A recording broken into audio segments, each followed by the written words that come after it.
Welcome to the Authors Podcast with Lisa Newton. Writing a book is a dream for many people, and in today's society, it has become easier and more important than ever. If you are an expert, speaker, coach, or an authority in your field, having a book is the new business card. It can increase your credibility, enhance your status, and make you the go-to person in your field, opening doors and bringing a flood of opportunities straight to you. You can increase your fees and start choosing the clients you really want to work with. The Authors Podcast show with Lisa Newton is designed to inspire, educate and inform you, both entrepreneur and individual, on how to write a book, as well as writer's tips and strategies on how to actually get that book written. On today's show, you learn more about how to write a book, including writing ideas, marketing, and how to succeed in getting a book written. Here we go with the Authors Podcast, and here is your host, Lisa Newton.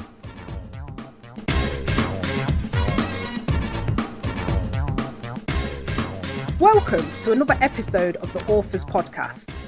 Today my guest is Yvonne John. Yvonne is the author of Dreaming of the Life Unlived, intimate stories and portraits of women without children. Yvonne was never sure if she really wanted children, but knew that she was expected to get married and have a family in that order. Somewhere in between her dreams of travelling and experiencing what life had to offer, Yvonne did wish for the perfect family, a husband and 4 children. By the time she had reached her 30s, this dream had lost its momentum, and when she reached her mid-30s, Yvonne had given up on the dream of being a wife and mother. Because of her past, Yvonne had decided that it was now time to live by her choices. She believed that the opportunity to become a mother had passed, so it was time to move on. It wasn't until Yvonne met her husband at 38 that her faith in love was reignited. A year into their marriage, Yvonne and her husband decided to try for a baby, which led to the unexpected sadness that was to follow when Yvonne was informed that she had unexplained infertility. While trying to understand her grief, Yvonne was introduced to Gateway Women, where she is now on the journey of forgiveness and renewed self-discovery. Yvonne, about dreaming of a life unlived. Hello. Hello. First of all, I want to thank you so much for being a guest on the show. Thank you for having me. I've read up on your blog. I've spoken to a few friends about it. There's just so much to say, so much to ask you. I'm just quite excited by this interview. So let's sort of start really then at the point at which you decided that you want to write a book about sort of your kind of experience, because it's quite a personal thing and I think it's very personal. So I'm quite, in awe of people who share, sort of intimate details, because it is a very, very personal thing. What was it that made you decide that you actually wanted to write a book? Yeah, as you mentioned, I'm in a support group called Gateway Women, and I was on a Plan B mentorship program. I started that in 2015. So during that process, I had wonderful women around me. There was about 15 of us in the group, and every month we meet and have different things we're discussing. So during the time, quite early on in the process, listening to the other women's stories and reflecting on my own experience, one of the things that was very obvious and it resonated with all of us was that people weren't really listening or weren't really hearing what we were saying. We're in a position, and that's if we could talk about it, where we're saying we can't have children, this was our journey, we're sad about it, and people would want to fix it. You shouldn't feel like that, no, and you could do this, you could do that. And there was always this fixing element of it and this miracle baby story element of it that made me realize people are not really hearing what we need them to hear. And I just sat there and said, you know what? I'm going to write a book about it. I want to give us back our voices. And that's started. Okay, that's very interesting. So, gateway women, that was another one of my questions. So, tell me a little bit about what gateway women is and how you came across them. The Gateway Women is a organisation or a support group for women, supporting women who are childless by circumstance. I was fortunate in my journey that early on in my grief process, my friend who had been through it all had said, "You're in grief and you need to speak to Jodie Day, who is the organizer, founder of Gateway Women." And that's how I was introduced to it. And she put me in touch with Gateway. Yeah, and my friend, another lady who's been in my support group, describes it as therapy in your pocket because, as I said, they're an online community and you can log on, you can type in questions, you can say, "I'm feeling really horrible today, this has happened." And there is always somebody there to offer you support and understanding. And even if it's just to say, "Oh, yeah, I really understand," because people who are not in this position don't truly understand what we're going. Tell me what that position is. It's this endless cycle of grief. Now, it's not, I'm not going to sit here and say that every day is the most painful thing for me and I don't want to leave my house and I can't face children. But there are times when I do feel like that. And women are in different stages of their grief, and some women stay in certain stages longer than others. For me, going through that help has led me to a place where I can just manage it a lot better. So 2, 3 years on, I still feel it and I can still feel it deeply. It's just not as hard as it was at the beginning of that. The whole thing is, it is grief. People I even found it difficult to understand it was grief because I hadn't lost anything. And it's what's known as disenfranchised grief. But it's that grief of the loss of not being able to be a mum. And a position where I can see families or mums with their young ones and be sad because I'm never going to experience that. I can hear stories of my dad talking about his grandchildren and know he'll never have those stories of my children. My children will never experience the joys of playing, sitting on his lap, playing with him, saying silly things to him that makes him laugh. It's sitting in a room when somebody's excited they're going to be a grandmother and knowing I will never have that experience. There's so many of them. Okay. Have you got brothers and sisters? I have 2 brothers. Okay. Have you got nieces and nephews? Both my brothers have children. My older brother has 2 boys and a girl, and my younger brother has 1 boy, 1 girl, and one on the way. Okay. All right. Are you from a rather large family? Because that was one of the questions that someone asked me. Some ethnic groups, particularly, come from very, very, very family orientated backgrounds, and it can make events sometimes quite difficult when family members, all very well meaning, are saying, "Oh, those kind of situations." Yes. So I have 2 brothers. We have cousins. But my dad is very family orientated. So he loves to have the family around him. And he has grandchildren as well, as I've mentioned. My husband he's one of 5 siblings, and they all have families ranging from 2 to 4 children. And a lot of cousins. They're a very close-knit family. And it's one of the things that I really noticed about them when I met, because there is a lot of them. They have a lot of family gatherings, which is absolutely great. But as you've mentioned, sometimes it's so difficult to be there because it's that thing where you feel like you have nothing to contribute to this because it's just me and my husband, and we come along and there's people there with their partners, their children. And at the moment we're in the position of the younger ones are now starting to be pregnant. Yes. And so there's that whole joy of and excitement of, oh my God, they're pregnant. I'm going to be a grandmother. I'm going to be this, I'm going to be that. And all of that comes in it. And you really feel like you can't contribute to that and you don't have a place and you don't belong. And it feels very isolating and it is difficult. There's times when I've gone round to family events and I've sat there and I thought I really have to leave. And my husband's he's been great. He takes me away and takes me for a walk because I need that space to be able to actually just cry and acknowledge actually I'm feeling like this and allow that feeling to be there so I can go back in that room. Okay. So grief, There's different stages of grief that you mentioned. I think at one time, many years ago, I read it can last for 2 years, grief, like the so-called cycles. But you have mentioned, it's sort of everlasting as well. Yeah.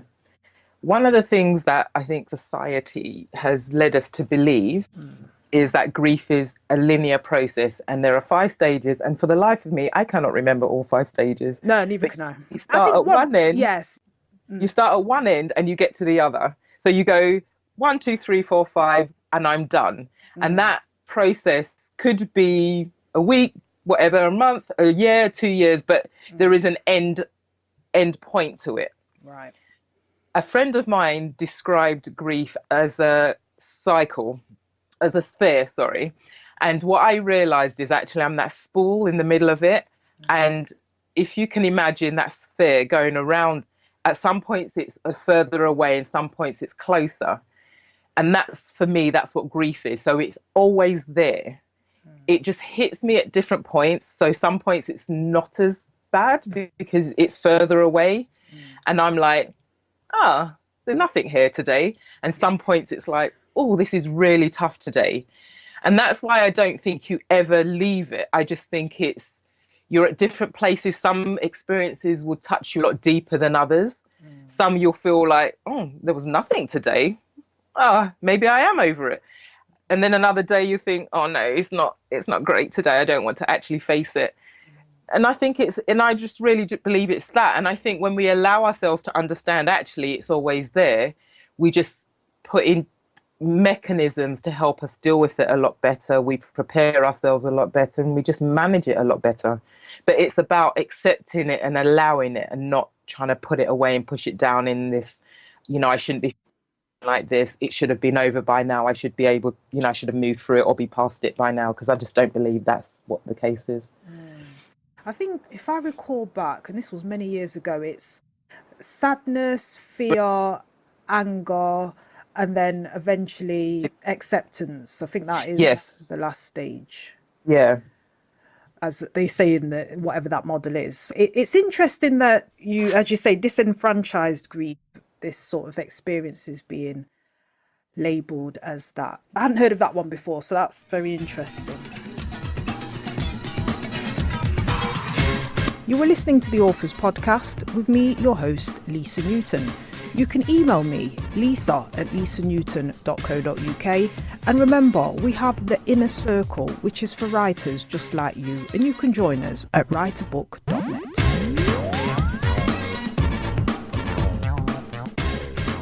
If you're just tuning in, I am talking to Yvonne John, who is the author of Dreaming of the Life Unlived, Intimate Stories and Portraits of Women Without Children. Yvonne, you talked about Gateway Women and that it's an online community. Do you ever meet up sort of face to face? Yes, we do. Now, I've been in a support group. I did my Plan B mentorship group and mentorship program 2 years ago. So the women on that program, we meet up as regularly as we can. But outside of that, there are online meetup forums. And within those forums, there are monthly meetups, so you can get to meet other women in the same situation. Some are new to it, some have been there a long time. But, we can meet up as a group and just have a great time. And is that where you got most of the material for your book? I'm sure you let them know that you were writing a book. Did any of them volunteer? So the ladies... Protecting their identity, but yeah. Yeah, so the ladies in my support group, most of them volunteered and kind enough to be a part of the book. I had a couple of friends outside of Gateway Women that I knew who were childless, and they wanted to be a part of the project as well. And it was their opportunity to actually tell their stories because, especially for one of the ladies I'm thinking of, she had been silenced for so long because, again, a culture thing. How do you talk about it? How do you say this? And there are cultures who don't in a way accept childlessness because that is part of being a woman, and you get married and you have children. She had been silenced for years, so she did feel that this was an opportunity for her actually to speak up, and she found it a very wonderfully healing process for herself. I had some women that I had asked from my meetup group, and they weren't ready. And that was another important thing to acknowledge in that, because not everybody can tell their stories. And do you find that it's women who don't have children who understand, quote unquote, other women who don't have children? Or is it like a bonding thing, or can others, be led to understand what you're going through? I think there is a level of understanding amongst women without children. That is not all the women women with children. So I've met mothers who I've spoken to, who I've described what I've been through, and some of them have been able to understand it. And that understanding has come from their journeys of becoming mums. So what I found is the ones who had struggled, and I just use that word very loosely, but who had some kind of struggle, 7 months, 2 years, whatever it was, to conceive, they were the ones that could tap in and understand the anxiety of trying to conceive. But because they ended in having a baby, that's kind of where it ended. And even in that, some people, in a way, have forgotten about it, because it was like it was all okay because I had a baby in the end. But there are a good number of women that do not, or mothers, I should say, who don't understand for a variety of reasons, but they don't. So there is an incredible strength in us women, and Jodie Day calls it a tribe. Yeah. As I said, there's incredible strength in having that forum, that society, that tribe, where you know that women get it, because you just have to say, oh, this really sucked, because why do they have to do that? And instantly somebody will get it. Yes. They're not trying to fix it either, they're allowing it. And when you say fix it, what sort of do people do, or, I mean, I've had stories from other women as well. So I remember somebody telling me their sister is in the same situation. And they said to their sister, oh, you shouldn't be sad because you have a really good job. And I was like, it's not a criticism in any way. It's just for people to understand how this is unhelpful. And, I turned around and said, I can guarantee you I have a whole bunch of women that would give up their jobs today if somebody put a baby in their arms. And it's things like that. It's like, and other things like, oh, you're really lucky because you must have loads of money and you can go on holiday whenever you like. Yeah. And it's like, oh goodness, these things ain't true. We still have a life. Yes. We still have commitments and responsibilities. It's just not the same as yours. And this perception that we're just these carefree women that just flying around the world, just being really irresponsible. Yes. Having a great time. Yes. This is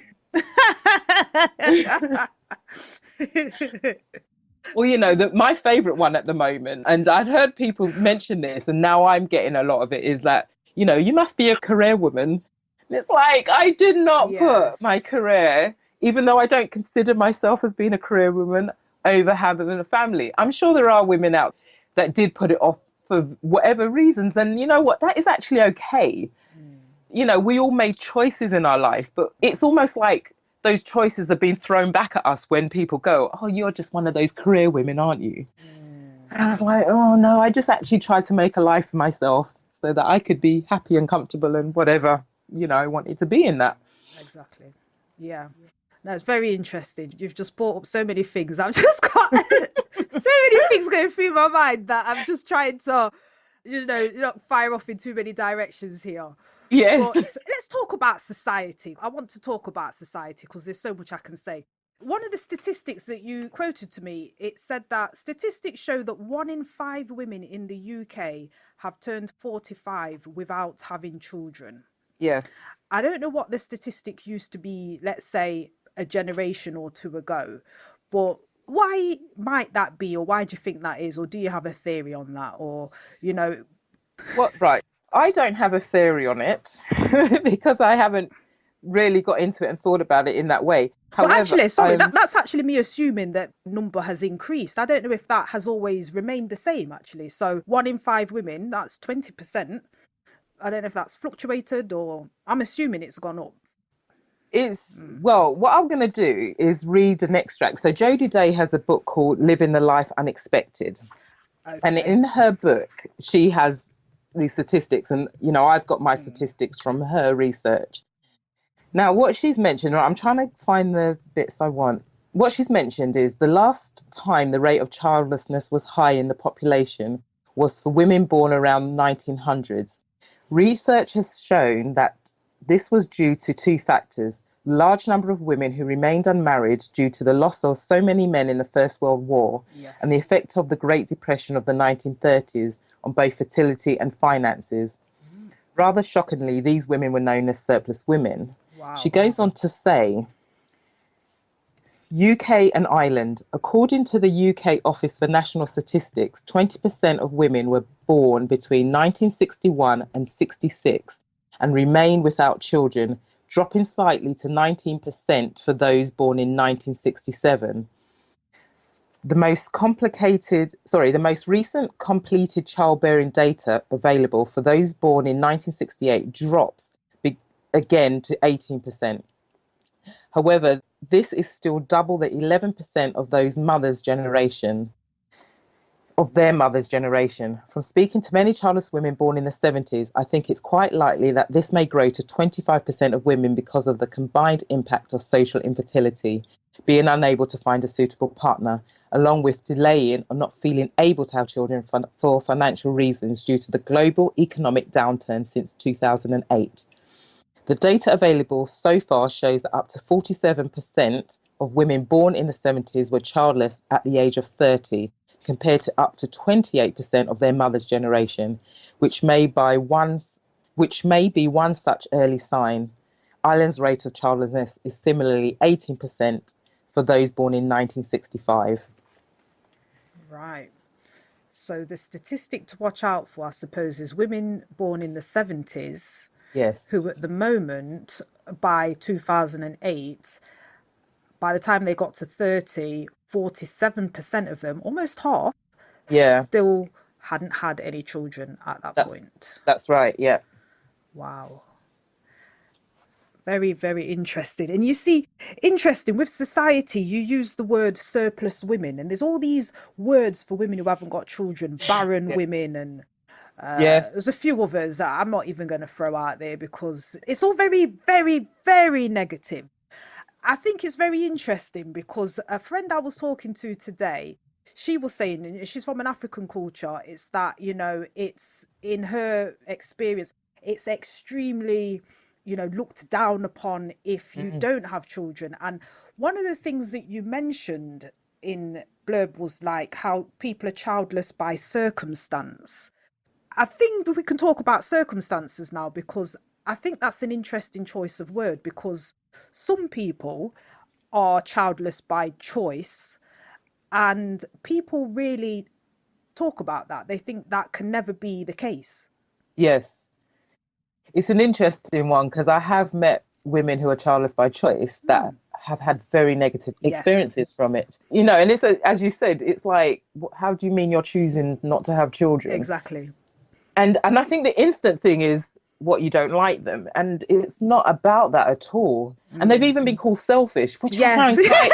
I mean, what? That just baffles me. Yes. They're selfish because they're choosing a life that they want to have. I mean, in a way, we're all selfish for the choices we make. I could call a mother selfish because depending on the reasons why she wanted to have children. But, why do we use that word so negatively? Yeah. Because isn't selfishness about looking after ourselves, putting ourselves first, which can be one of the most empowering, positive things we can do in our lives, depending on why we're doing it.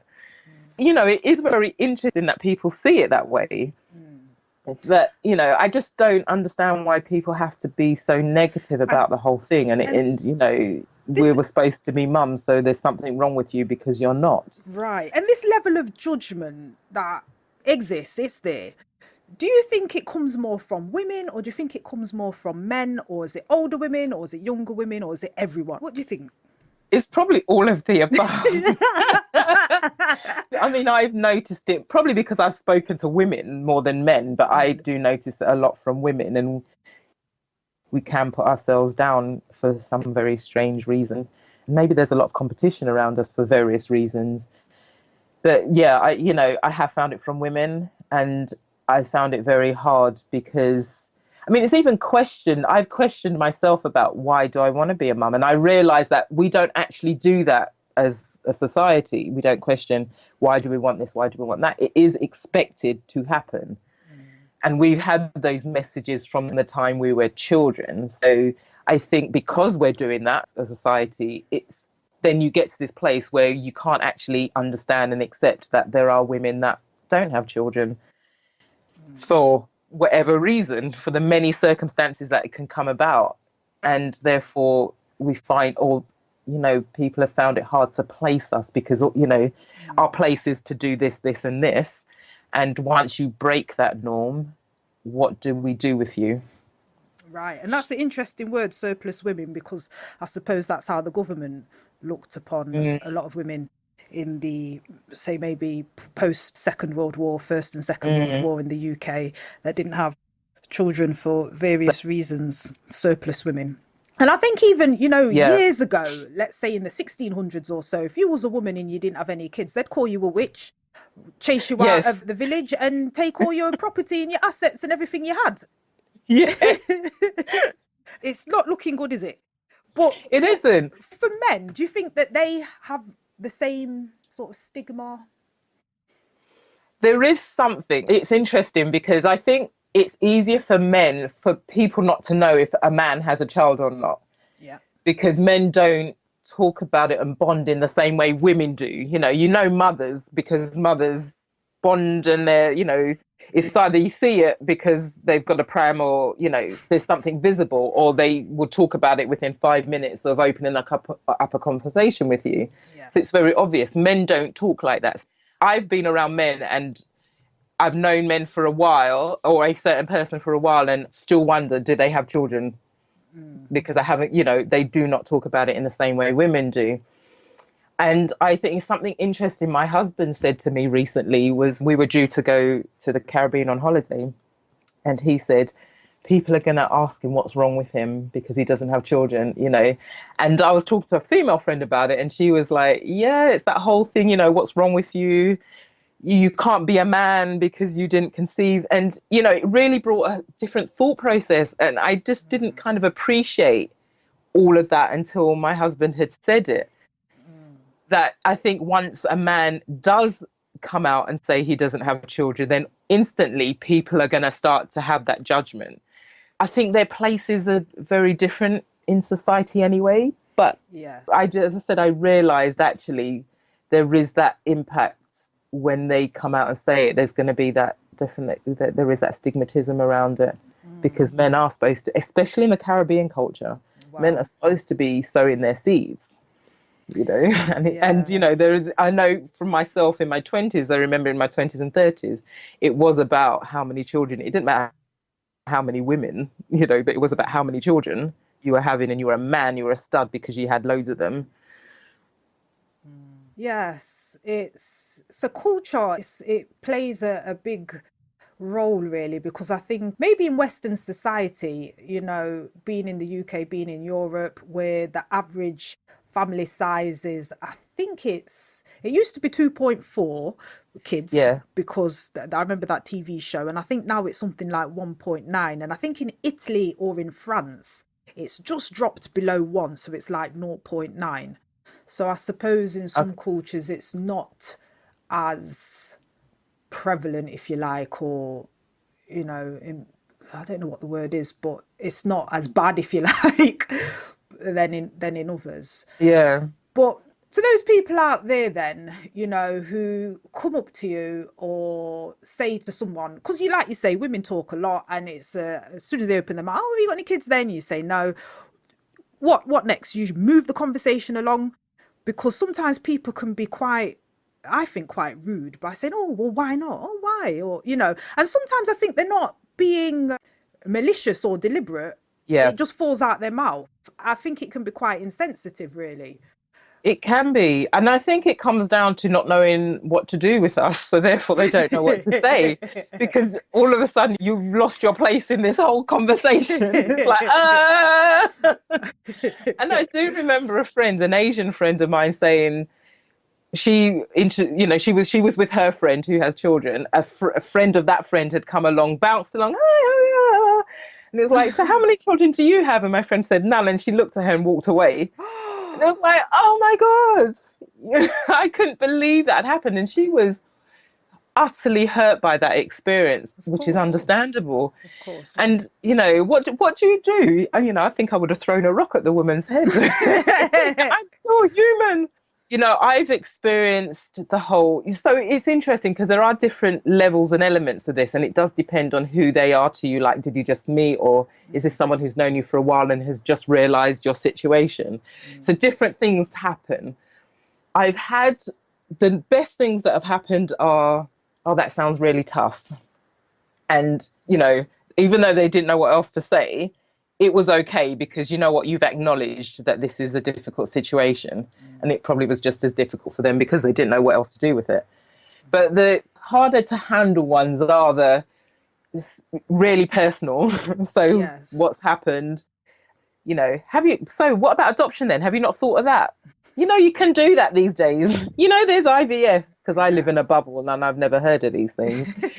And, and if you are able to explain a bit more because of, again, that relationship, again, you get I remember explaining that, well, I have unexplained infertility. It's a really tough time.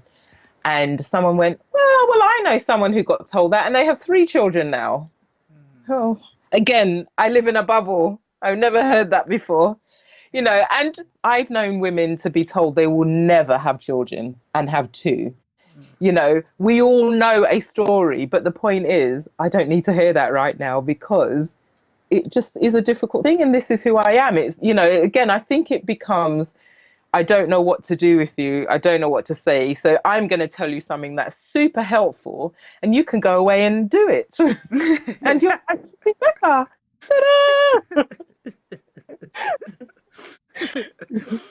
So if you're just tuning in, I'm talking to Yvonne John, who is the author of Dreaming of the Life Unlived, Intimate Stories and Portraits of Women Without Children.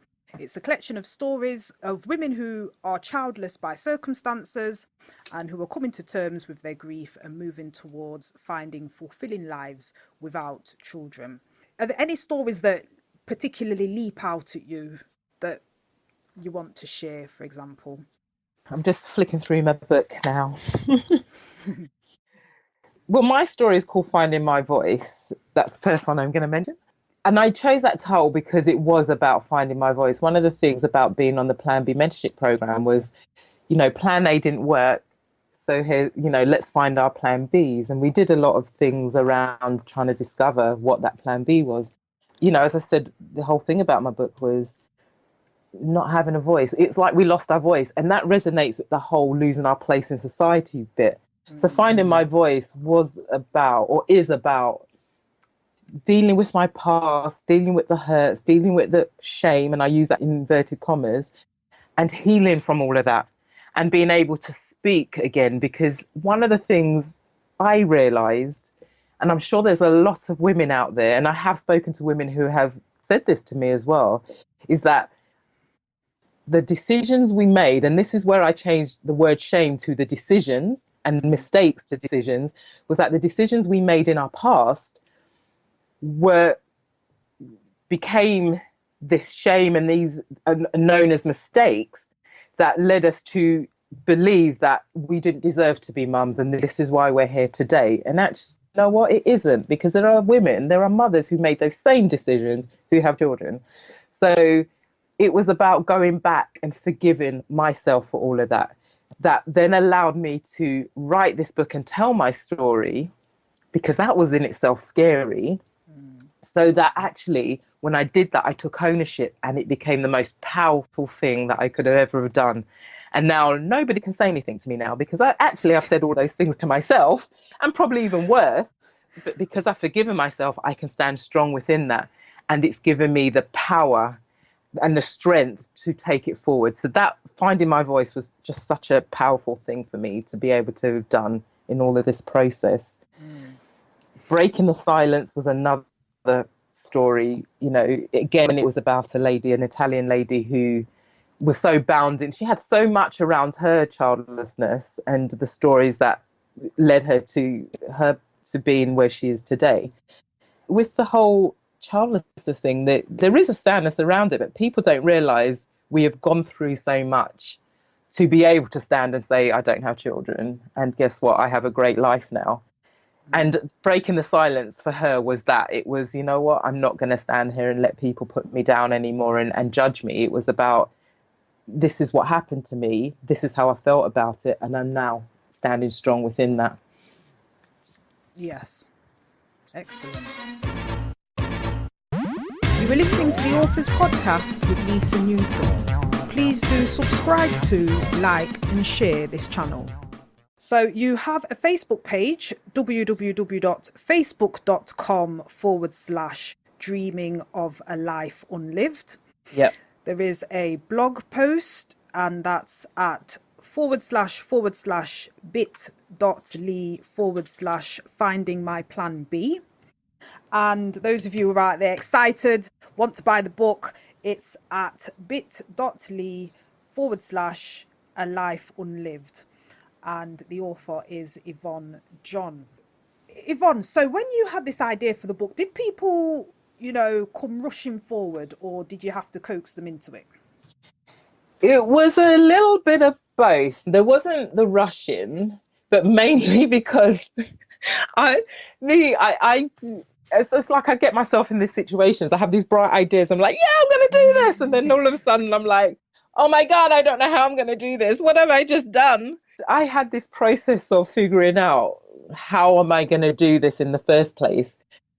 I was lucky. I found, in all this process, I think I've been extremely fortunate for the people who've been around me. And I belong to a networking group in Luton, where I am, called Women Talk.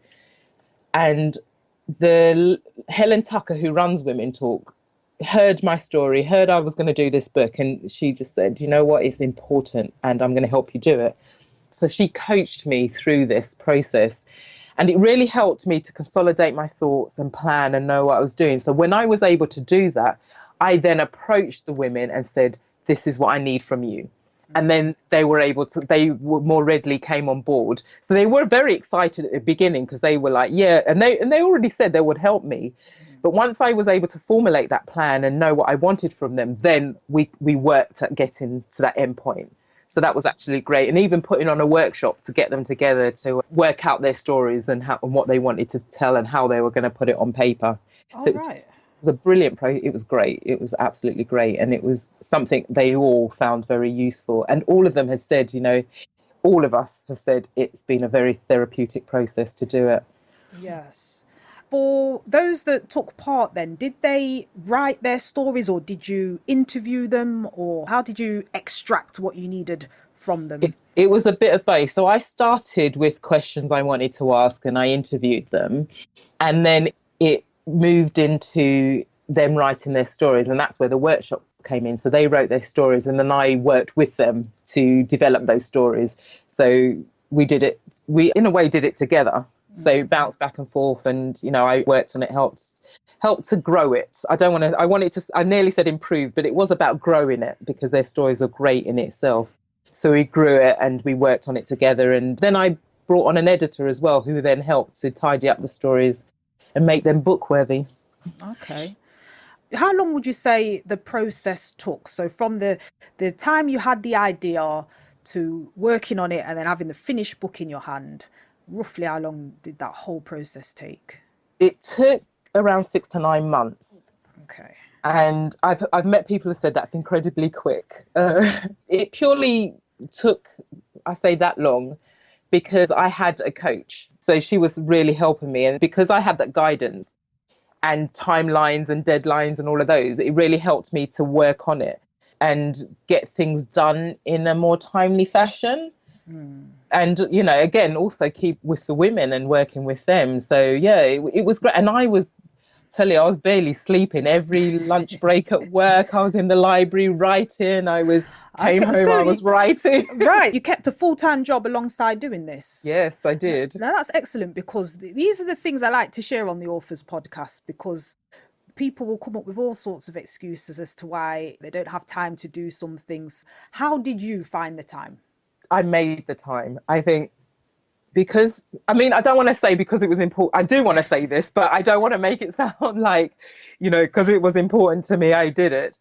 It was just, I suppose it was because I have many excuses not to do things. There are other things in my life I have excuses not to do it. And one of them is I don't have the time.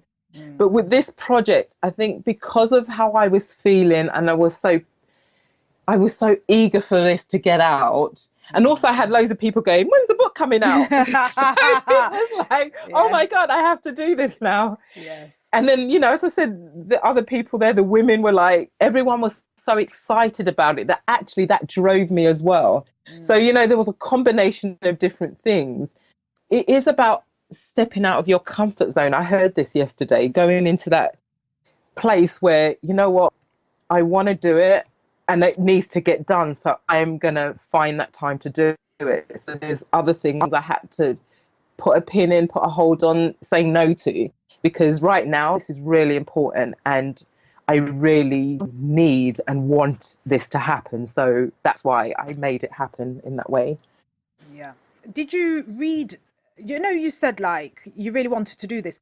Are you aware? I don't know, but are there other books on this subject out there, or did you just feel like you just wanted to, add your voice and the women that you knew?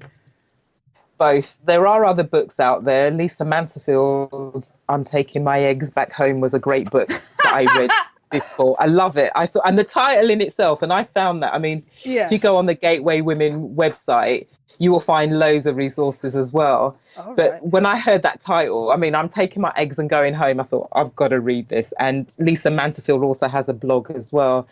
And that was a great starting point, as well as Jodie's book for me. And when I read those, it just felt, they're, again, different size. Jodie is more of a self-help book. So she has stories in there, and I've contributed to her book.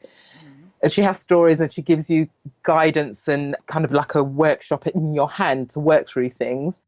Lisa Mansfield's was about her journey with her husband and I think IVF, if I remember rightly. But this one was a collaboration of stories, which actually isn't out there. And it was another forum for people to hear different stories, different aspects. We all had the same end point, but there were different reasons why we were there and different journeys that we got there. And I felt that was so different and a great way to show that it wasn't just me going, oh, this is what I've been through and it's really tough and la la la, but it was other women and different stories. So a person reading it might not connect to my story, but they would connect into another story in the book. And I thought that made it so different and so unique and so important, and I'm so glad that it's out there.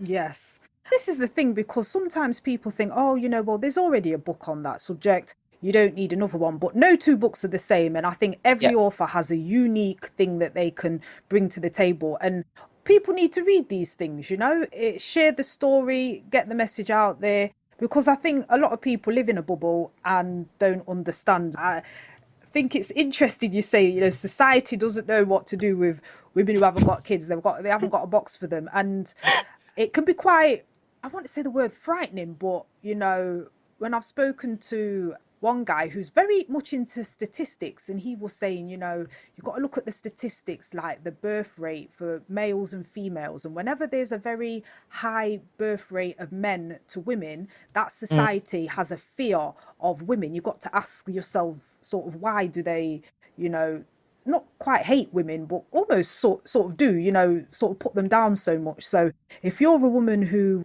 doesn't fit the box kind of thing, it can be very frightening, for want of a better word. Even that is an interesting concept.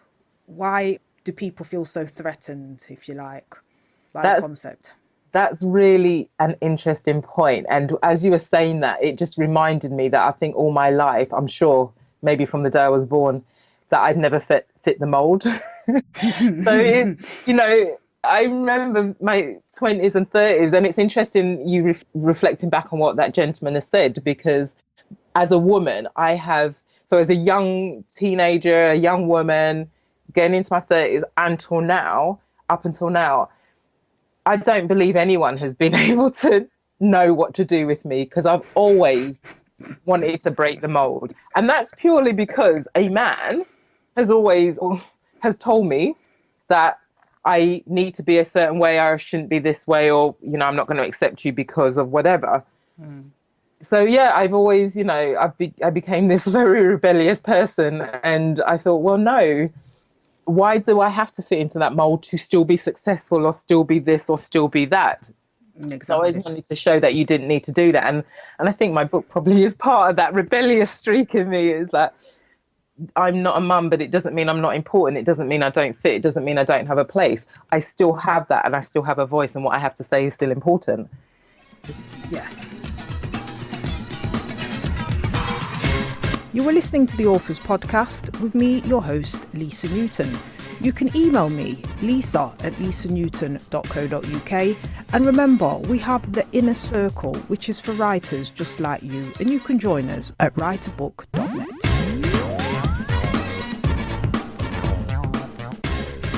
So if you're just tuning in, I am talking to Yvonne John, who is the author of Dreaming of the Life Unlived, Intimate Stories and Portraits of Women Without Children.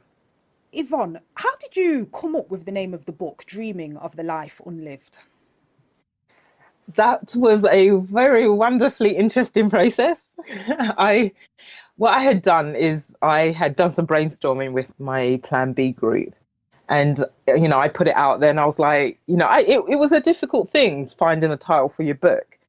And I was like, I wanted to do this, I wanted to do that, I was coming up with all sorts of titles, and some of the ladies were coming back, and grief being a word that was going to be in the title, and it was becoming very clear that actually using the word grief or loss and things like that would have quite a negative thing. And, if people saw the word grief, they probably wouldn't read it. And so we wanted to find a title that was inspiring and would intrigue people, entice them to want to pick up that book.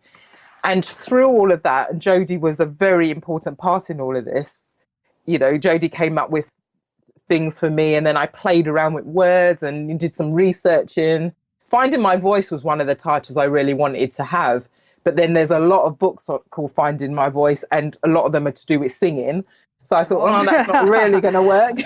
Okay. And again, I didn't want to compete. If there's so many titles, similar titles, or the same title out there, I didn't want to put myself in that bracket and compete with that. As I said, I was playing around with the words I had, came up, Dreaming of a Life Unlived, from different titles, put it all together. And I thought, yeah, you know what?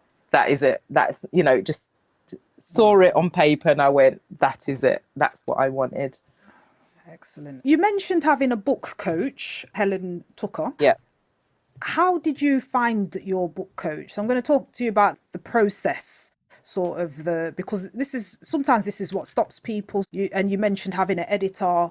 Where did you find your editor? So the people who collaborated with you on the project, how and where did you find them?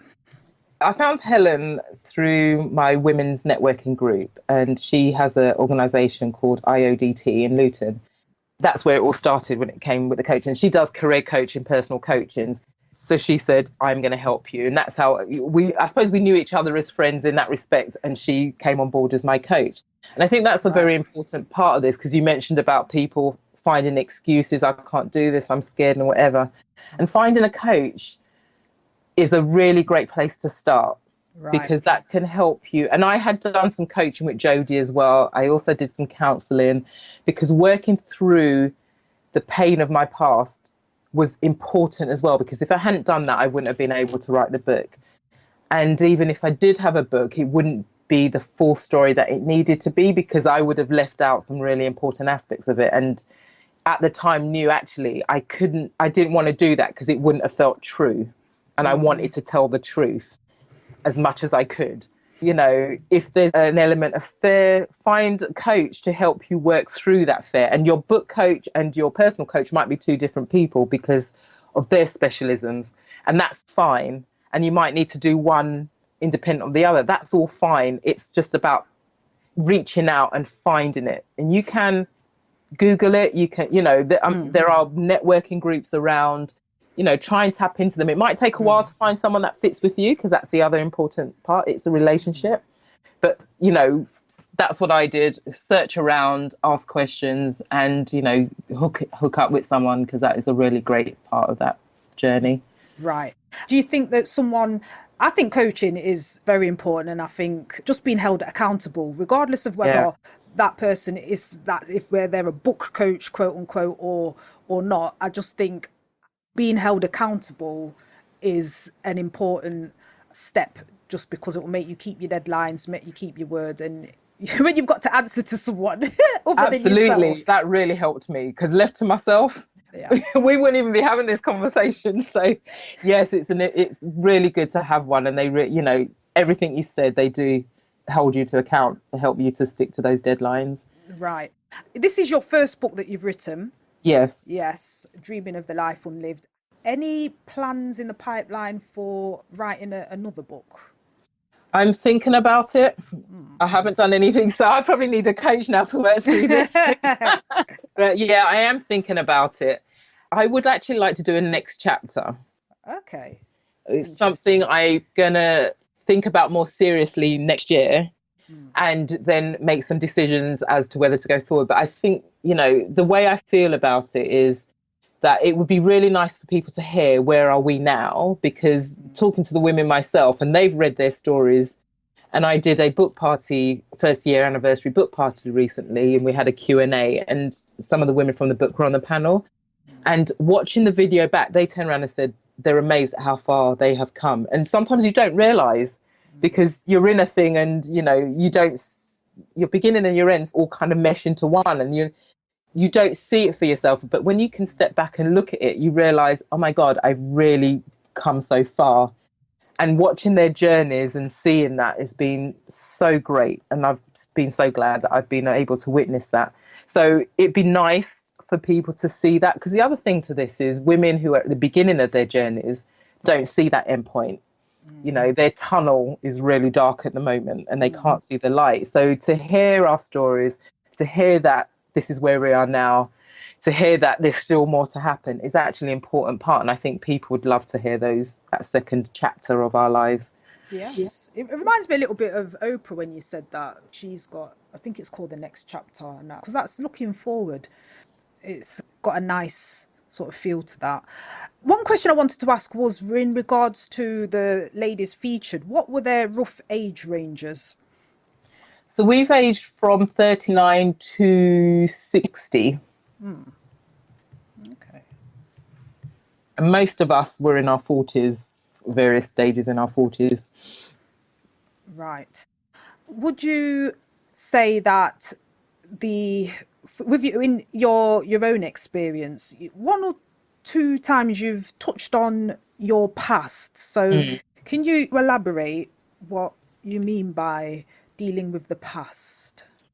I would describe myself as entering my 20s and not having a clue what I was doing. And I certainly didn't know how to date, and I didn't know how to, in a way, choose wisely. I'm not going to disrespect all the situations I've been in and all the people I've come across. It's just, when I look back, I wished I could have made better decisions. And I wish I knew myself more, that I was able to have more control, in a way, of what I was doing. And, I think just being better at what I was deciding to do. But guess what? We were early 20s, we were young, and this is what young people do. We do our things, we make our decisions, we make our mistakes, and guess what? We learn from them. Without them, we wouldn't be who we are today.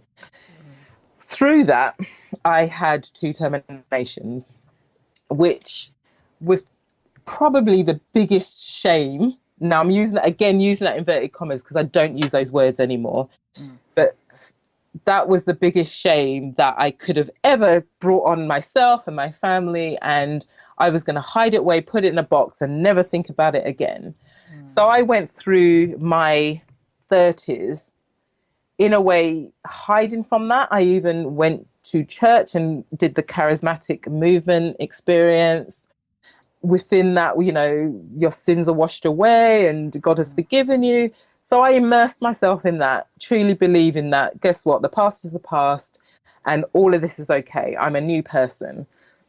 But the truth is I wasn't a new person. I was me who had all this baggage that I didn't know what to do with. And when I hit this place where I got told I got told I had unexplained infertility, and I just knew in my heart I wasn't going to be a mum. All of that shame came flooding back. And being told I was in grief, I couldn't hear that. Because I thought, well, I haven't lost anything, but two, I just did not deserve it because of all the things, all the mistakes, all the shame that I had done in my past meant that I didn't deserve to be a mum. Those are the things I had to go back and deal with. And one of the things that Jodie helped me to do was write a letter to my younger self. Because one of the things she said to me is, if your friend was in front of you and she told you this story, what would you say to her? And, I would have dealt with her with love and compassion, but we don't deal with ourselves with love and compassion. Our inner voice kicks in and we're just like the worst things since, we're evil, we're horrible, we're this, we're that. How could we have got ourselves into that situation? We're very critical. Writing that letter to my younger self helped me to look at her as if she was this young, vulnerable girl who hadn't got a clue, but who was actually just trying to live a life and trying to be okay and made decisions for a reason. And my decisions to terminate my pregnancies were because I wasn't in a relationship. I didn't want to be a single mum, and I wanted the best for my children. I did have an ideal of what it should be, but I did want the best for them. Those situations weren't the best. And, I was looking after myself and I was looking after my children. And I think the key thing is, you make a decision at a point in time based on where you are. And no one knows what the future is going to hold. So you can't be beating yourself up about a decision you made 10, 20 years ago today. That is an absolutely good point. That was the decision that was right for that point in time. Yeah. And leave it there. But that's very, very interesting. And thank you for sharing that.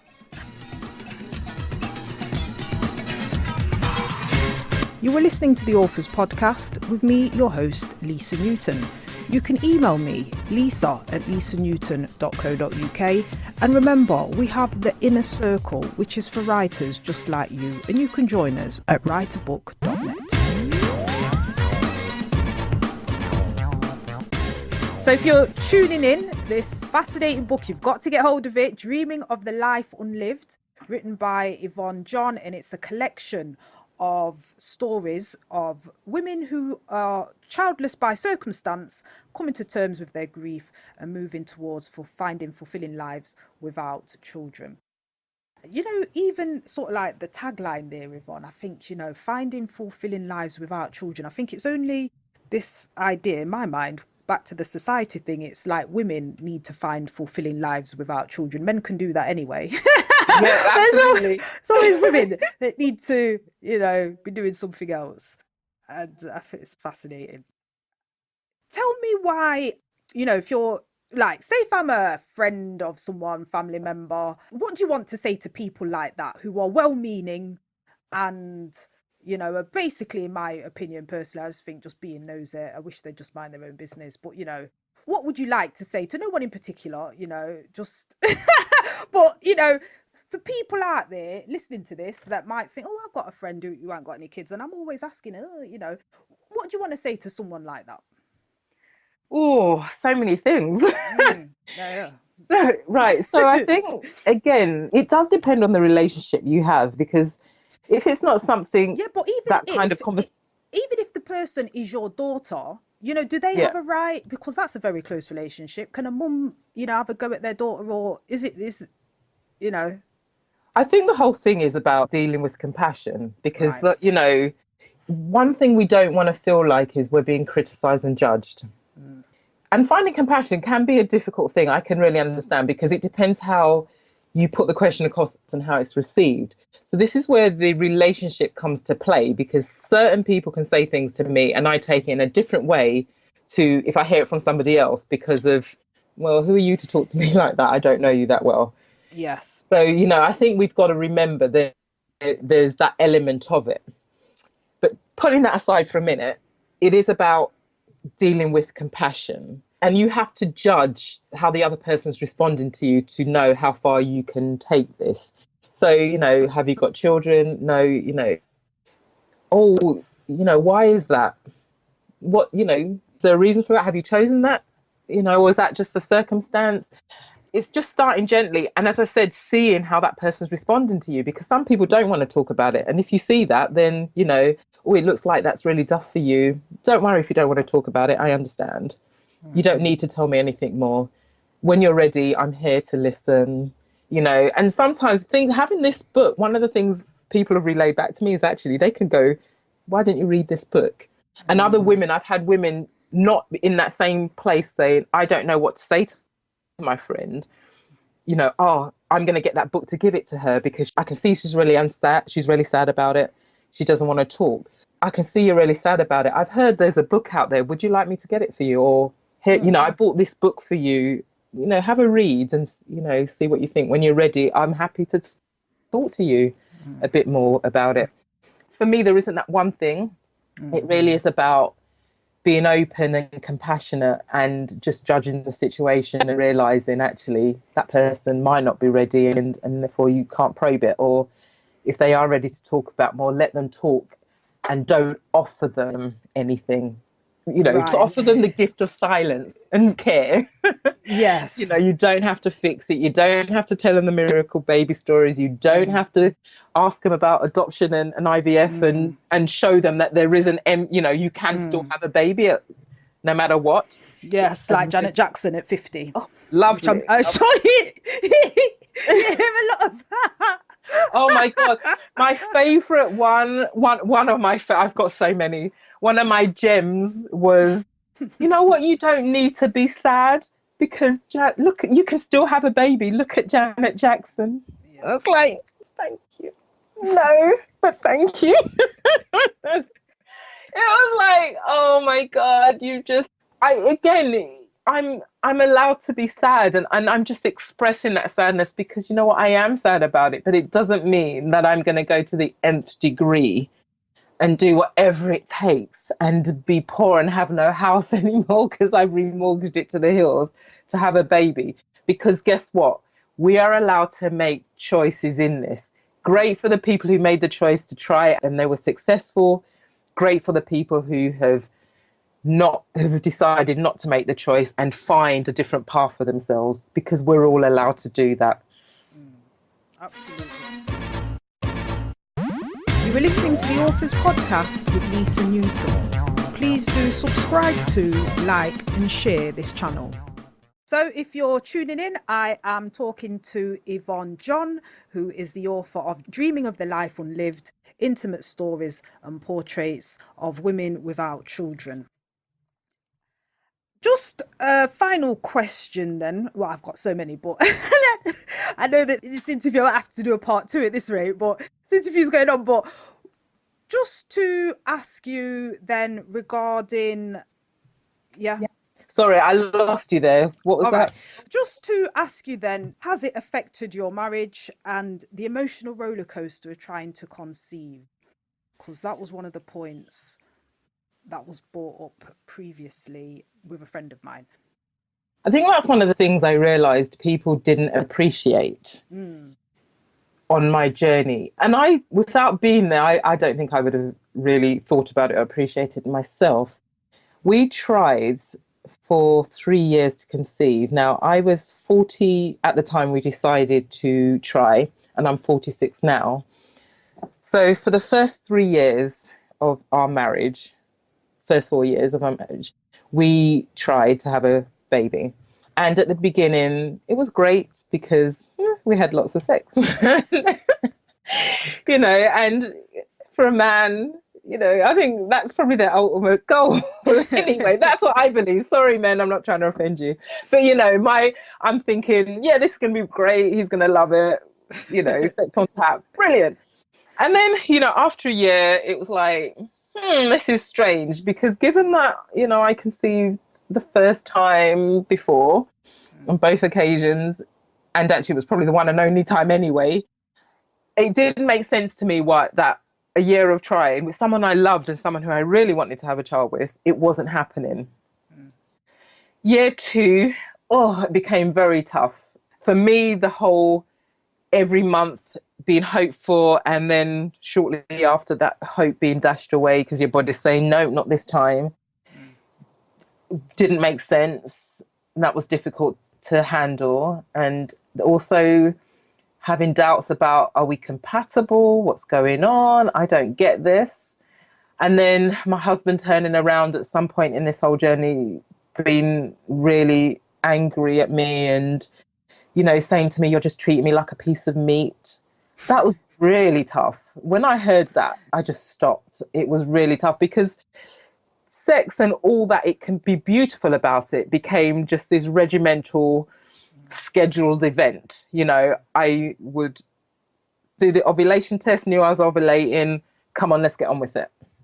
I didn't want the foreplay. I didn't want the kissing, the cuddling. I didn't want any of that affection. Let's just get on with it. It just became like a robotic exercise, and with an endpoint. And if that endpoint didn't happen, there was something wrong. It was horrible. It really was horrible for both of us. Then when I had a year of fertility investigation, which is not pleasant. And obviously you've got the anxieties around it as well, because you want to know what's going on. You want to know what's wrong and where it is, because you need to name it and blame it. So we had that part of it. And I remember one point my husband was like, yeah, I'm fine. And I just looked at him with this resentment because I thought, you horrible person. I do want to use stronger words here. You're fine and you're dancing about it. And I'm left here feeling like it's all my fault. Yeah. So then we had to deal with that part of it. Then we got to this place where I got told I had unexplained infertility, and I wouldn't talk to my husband for 2 weeks. I just shut down. I mean, he got to the point where he's like, what, are you leaving me? What's going on? Is our marriage over?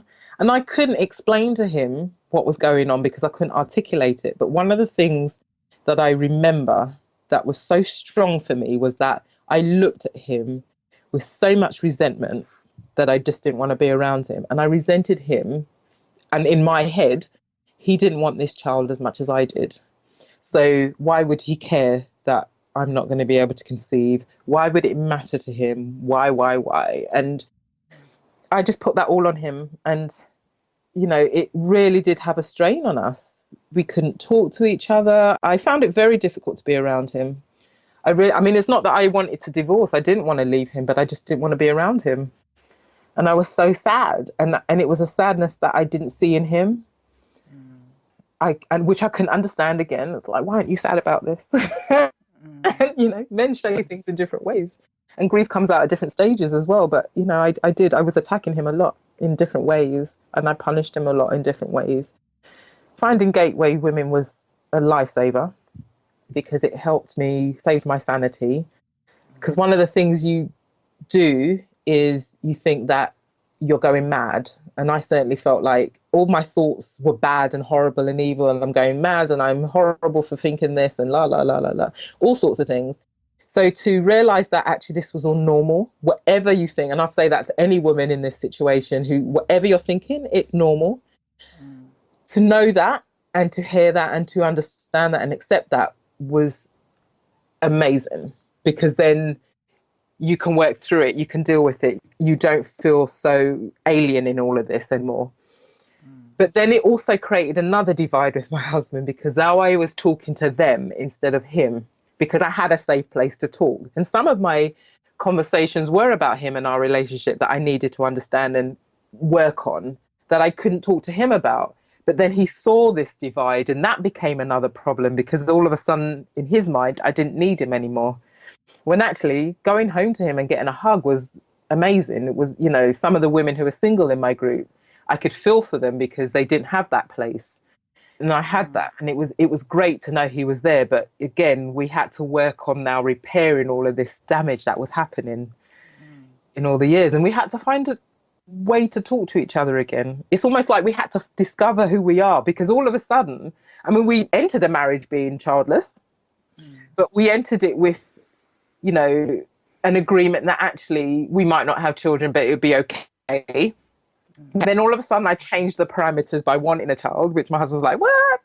But no, I'm having a great year here. This is fantastic. I want to add to that. And then, so he agreed we'd try. So then we're in this place where we'd have conversations about what our children would look like, who they'd gang up on. We're going to girl and we're going to gang up on you. No, you're going to be like you, all of this stuff, And I had images of what our daughter would look like. I could see her crawling onto my husband's lap and lying there as he's reading a book. And it was so vivid. So at every stage of this, these parameters were changing and we were becoming different people within that. So, all of a sudden we're this couple who had hope of something that then went to a place where that hope wasn't there anymore. And it was replaced with grief and sadness and horribleness. Then we had to find who we are again. We really did have to find out, who are we now without children? And that was huge. It was really huge. And I think it's something people, what do you mean you didn't have them in the first place? So what are you talking about? But as I said, I changed the parameters. We were changing. Our mindsets were changing. Our hopes and dreams were changing. And then again, when it wasn't going to happen, it changed again. So we had to discover and rebuild that relationship. We had to find our love. We had to reconnect. And we had to, in a way, make promises to each other. That we still loved each other because of this. Excellent. Fantastic. Yvonne John, thank you very much for sharing and for being a guest on the Authors Podcast. Let the listeners know how they can get in touch with you. Do you do any coaching, or, is there like a group or a retreat or something like that? Because I've got all these ideas like coming to my mind of like things that, people might read your book and be like, oh my gosh, I've got, I want to share too, or, follow up if, people are out there listening thinking, gosh, she sounds amazing. How can people get in touch with you? Or is it just the book that you're doing at the moment, or do you do any one-to-one work? So at the moment, for me personally, I just have the book. I also have my blog, which you mentioned before, which you can get at bit.ly/finding my plan B. You can connect to me via my Facebook page, which is bit.ly/dreaming of a life unlived. Sorry. It's Facebook. I've forgotten it. Oh my God. No, it's facebook.com/dreaming of a life unlived. Thank you so much. Oh my goodness. I just drew a blank. So yes, you can contact me via my blog, via Facebook.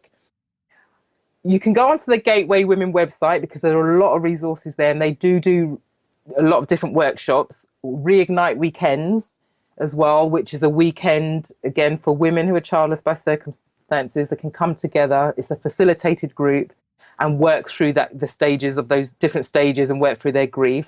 It's a fantastic workshop. And I will be starting to train. So I should be doing workshops next year. So if you're on the Gateway Women website, just look out for that. And we'll start to advertise that once we know the dates and everything from there. But yes, I will start to connect with the coaching part of it and the Reignite weekends from 2018. Excellent. I know we've spoken a lot. Is there anything that I've not covered you wanted to add? The only other thing I think I would add at this point is just highlighting again or reiterating the difficulties it is about talking about it. It really helped me, and I was in a very different position because I was writing the book, that it offered me that platform to go and talk to people about it. Because of that, I went back to my family and my friends. In some respects, I wrote letters to people because I couldn't find the words. And it really helped me to say, here's a letter. And then they read it and then came back and asked me questions. So people who feel that they can't talk, write a letter. It is important. I would encourage women to reach out. As I said, there's Gateway Women, there's myself. There are other women out there, and you can find them through the forum, to just talk, to say something. But even writing a letter to yourself, you don't even have to share it with anyone, can be such a tremendous help. Because I find that things in my head, when it's in my head, it's just a mishmash of all sorts of stuff that I cannot make sense of. But as soon as I take it out and put it on paper and I can read it back, it helps me to see what's there and helps me to then go and find the help that I need to get.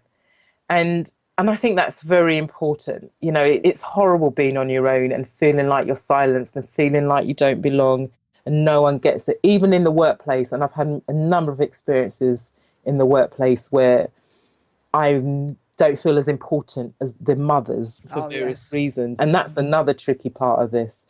You know, to have that place where you can say something, whatever you feel that you need to say, and you have your rant and you can scream and shout.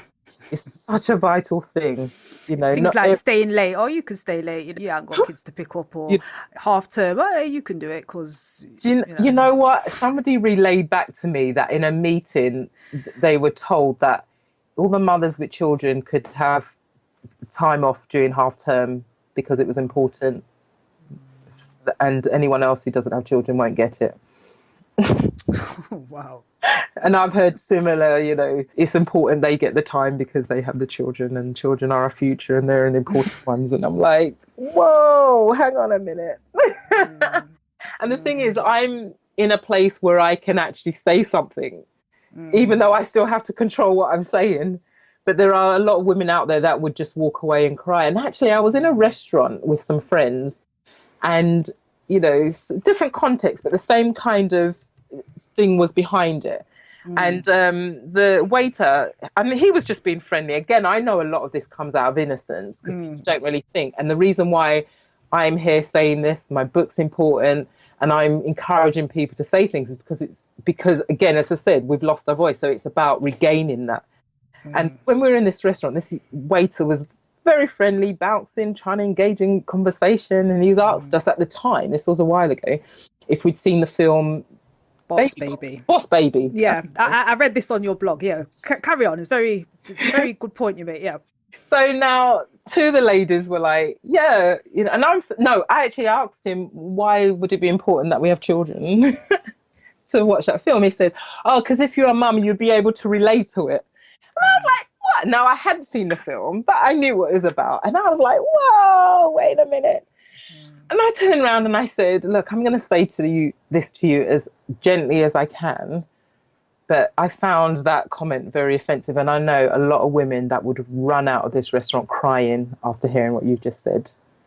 And he was, I mean, again, I didn't want him to go away with the most negative experience and feel like I've told him off and he's destroyed his confidence.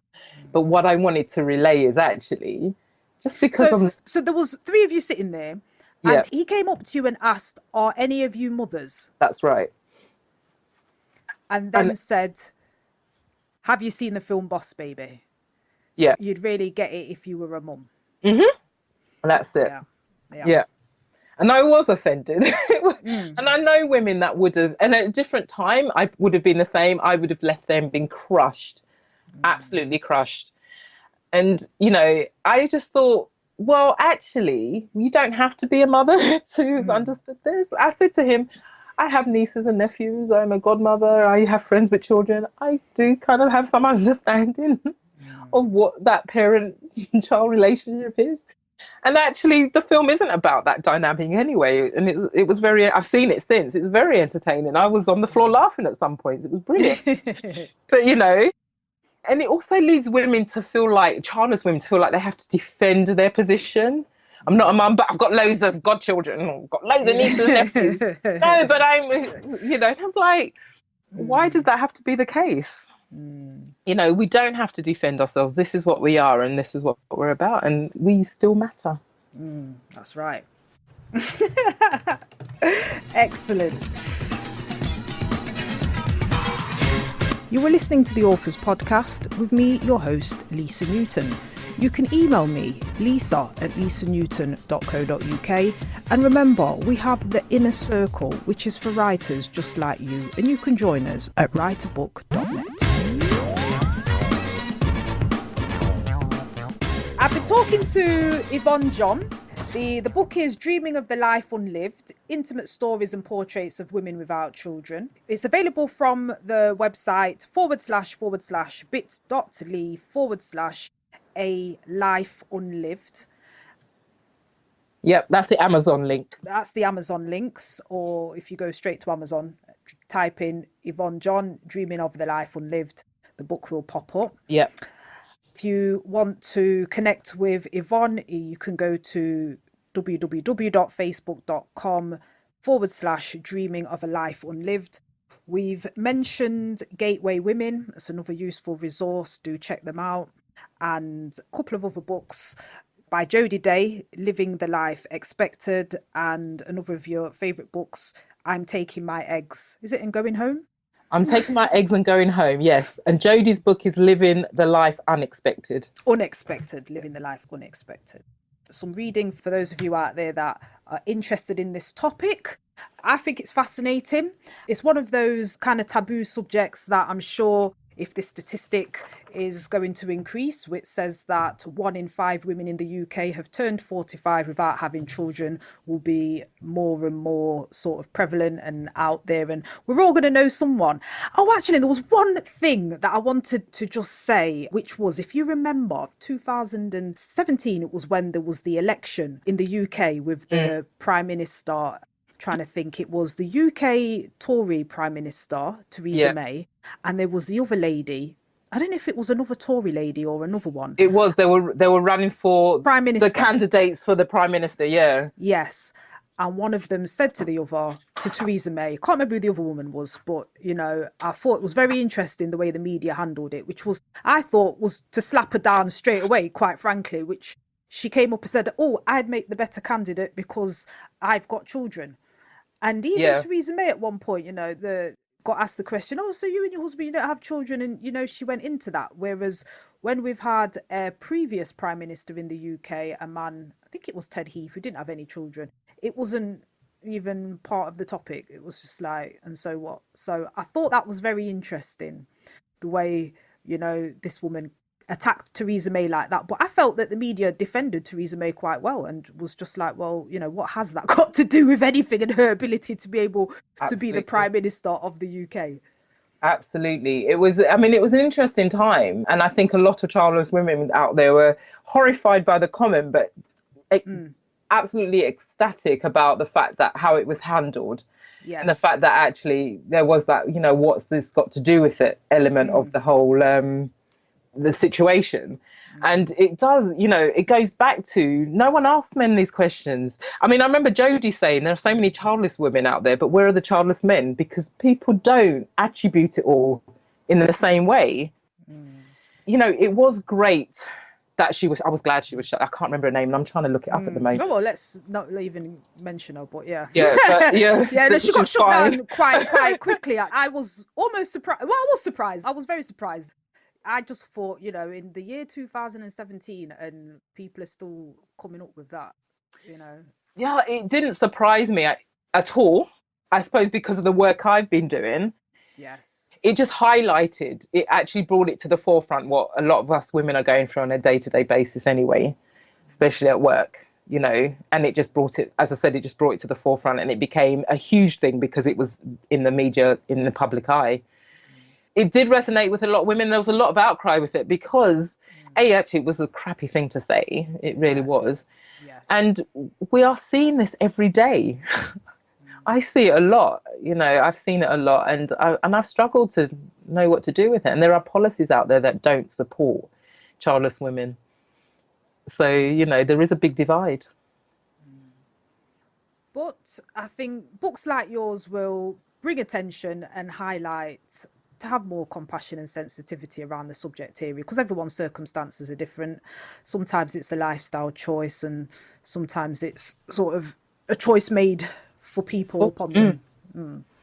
Excellent. Well, the time has just flown by. Gosh, Yvonne, I just want to thank you very much. You've shared a lot. I hope the listeners out there have enjoyed this. I've enjoyed talking to you. And I want to thank you very much for sharing and, you know, being very open with your story and everything. I think it will inspire a lot of people, encourage people to come forward and talk to others, or, you know, find a support group, talk to people in the same sort of situation, perhaps, and not to feel like, you know, you're on your own or, you know, you're the only person in the world feeling a certain way. There's other people out there too. Yeah. Well, thank you for giving me the opportunity to be on your show as well. I'm so grateful. Excellent. Okay, so thank you. So that's Yvonne John. You can get the book Living of the Life Unlived, Intimate Stories and Portraits of Women Without Children. It's available on Amazon, bit.ly/A Life Unlived. You can read the blog, which has got stories with Yvonne in the restaurant and in other situations and circumstances, bit.ly/Finding My Plan B. And on Facebook, www.facebook.com/Dreaming of a Life Unlived. My name's Lisa Newton. I have been your host today. I do hope you've enjoyed the podcast, and I'll see you on the next episode of the Authors Podcast. Thank you. You have been listening to the Authors Podcast with Lisa Newton, sponsored by Boogles Limited. Tweet the show at Boogles_books, spelled BOOGLEZ_books. You can also contact your host via the email address lisa@lisanewton.co.uk. And if you want to join our authors community, join the inner circle at www.writeabook.net. You have just been listening to the Authors Podcast with Lisa Newton. See you next time.